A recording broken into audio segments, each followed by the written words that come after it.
Fitting after last week's major attack, October is actually Cybersecurity Month. And as people get ready to travel for the holiday season, they may be safeguarding their homes, but there are ways you should be safeguarding yourself online while you're traveling. To help us with that is Phil Richards from Landesk. Thank you so much for joining us. We appreciate it. Thanks for having me. A big question here is, what should people do to protect themselves online when they aren't at home? Because that's so, number one, maybe it's not top of mind when we leave.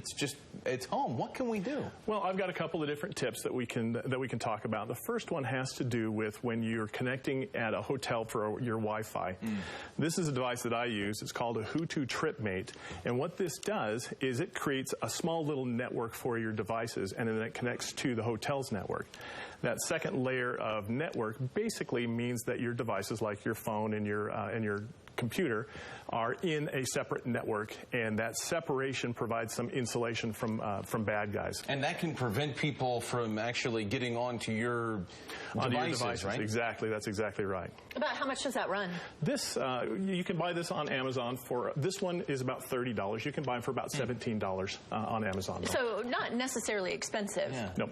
Hard to set up or anything like that? There's setup instructions. It actually comes with a website, so you can go log right onto the device's website and configure it so that it will hook up to the hotel's Wi-Fi and that kind of thing. Now, something else that I like to do when I travel is I like to turn off and unplug my wireless devices. Is that something you should be doing? Is that something you should be worried about? Whenever you're traveling, it's always a good idea to make sure that you know what networks your devices are connecting to. Devices like this tend to connect to devices sometimes without even asking you. So it is definitely a good idea to turn that off or make sure that you know how it's connecting before you connect it. I'm always fascinated when we hear these stories about cybersecurity because it seems so simple, so many things that we can do to protect ourselves, and yet why do so many people not do things to protect themselves? They don't take those steps. That's a really good question. Oftentimes it's just a matter of people not knowing what to do, or people thinking about things the wrong way. They don't do what they need to do. You're right, though. The steps are pretty straightforward and basic. One of the other tips that I wanted to provide is when you connect your devices, you also need to be able to protect your data. And protecting your data, you can do that with a service called a VPN service. VPN stands for Virtual Private Network, and those services are available on the internet, and they cost about $7 a month. And essentially what that does is it encrypts your traffic between you and whatever website you happen to be going to.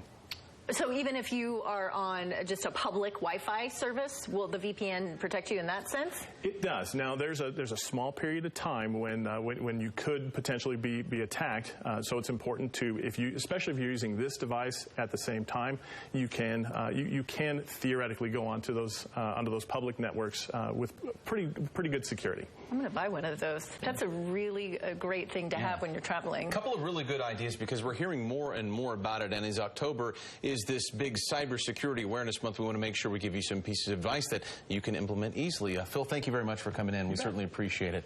And before we let you go, where can we go to find some more information? That information for these tips as well as others are available on the Landesk blog post, so you can find that at blog.landesk.com, and you just search for travel tips. Perfect. Thanks for being here. We appreciate it. Thank you. Well,